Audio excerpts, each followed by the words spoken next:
Est à Jacques Bompard, non inscrit. Ouais.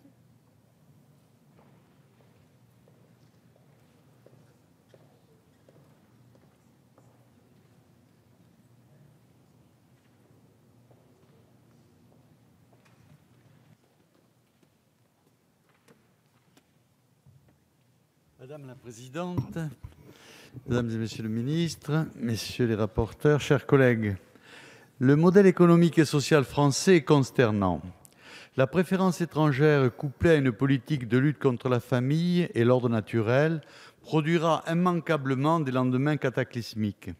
Ce sont les deux principales tares idéologiques de ce texte, si l'on évite de s'attarder sur les énormités accessoires que sont l'infantilisation des assurés sociaux, les machineries technocratiques et le drame de la suppression du droit au travail pour tous. Vous utilisez plusieurs stratégies d'explication devant cette gabegie. La première signe la démission du politique. C'est celle de la lourdeur des mécanismes à changer.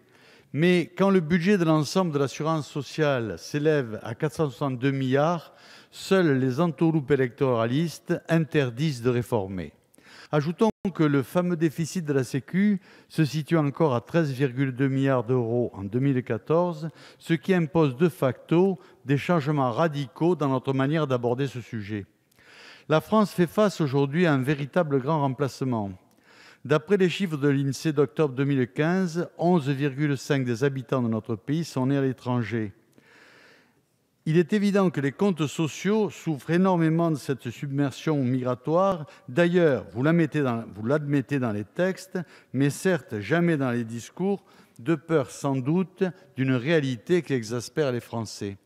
Prenons un exemple. La mission immigration du projet de loi de finances augmente de 50 millions d'euros les crédits liés à la gestion du droit d'asile. Je vous rappelle d'ailleurs que la Cour des comptes vient d'admettre que dans 96% des cas, ceux qui se voient refuser le droit d'asile demeurent sur le territoire français. CMU, ADA, AME et autres avantages grèvent les budgets et les consciences.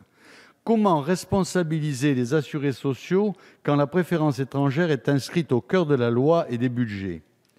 La précarisation de nos compatriotes est une réalité violente. Une violence dont chaque Français connaît les aspects, les souffrances, puisque depuis que la gauche et Mitterrand ont prétendu lutter contre l'exclusion et vaincre le drame des SDF, la situation n'a fait qu'empirer. Dans 3 régions, le taux de pauvreté est supérieur à 20%. Et une enquête récente annonçait qu'il manque en moyenne 450 € par mois à nos compatriotes pour vivre confortablement. La misère sociale, appelant la misère sociale, les rustines proposées dans ce PLFSS n'auront aucun impact sur l'avenir. Vous aviez pris des engagements devant notre peuple, la réduction du chômage, la bataille pour l'équité devant l'impôt. Toutes ces promesses résonnent sans doute dans les têtes des millions de chômeurs que vous trompèrent alors. Par un étrange réflexe maladif, vous cherchez à soumettre le corps social à la toute-puissance de l'État. Sur la contraception, par exemple, la contraception est déjà gratuite pour les 15-18 ans. Maintenant, la consultation et les analyses préalables sont rendues gratuites et anonymes. Laurence Rossignol a déjà défini cette philosophie. Pour vous, les enfants n'appartiendraient pas à leurs parents. Alors, à qui appartiennent-ils? Aux molosses étatiques, à la philosophie socialiste, à la fiction d'un contrat mêlant les pulsions individuelles et l'intrusion toujours plus empressante de quelque idéologue dans la vie des familles? Je ne suis pas favorable à l'extension de toutes les libéralités dans la manière d'aborder le sexe auprès du jeune public. Je sais qu'à l'inverse, votre gouvernement s'inquiétait qu'on interdit un film au caractère franchement pornographique aux mineurs. Mais enfin, dans les collèges et les lycées, les élèves en sont à se moquer de ces interventions rémanentes, intrusives et souvent mal comprises.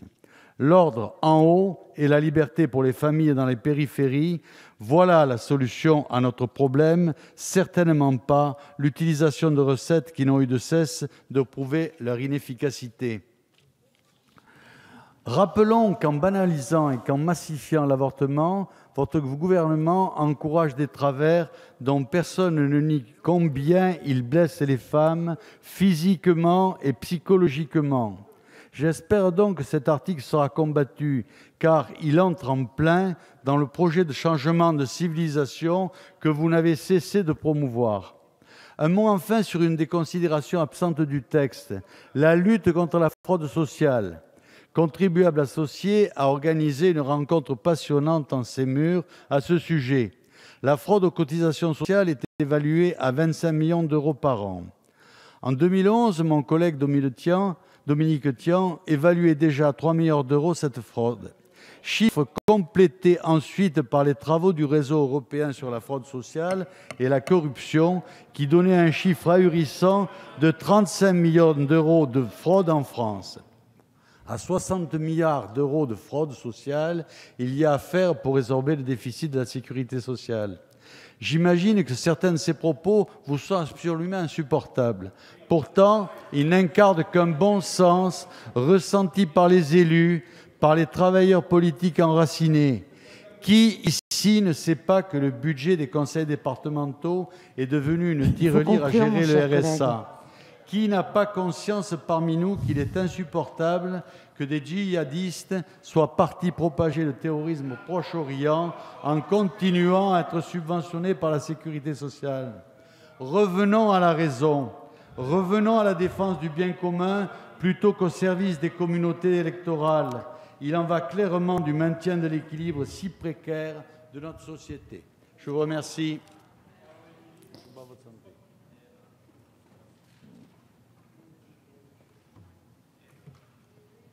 La parole est